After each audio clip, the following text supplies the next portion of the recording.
Anxiety hates Psalm 23.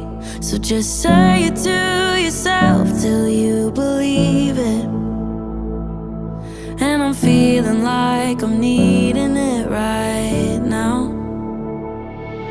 The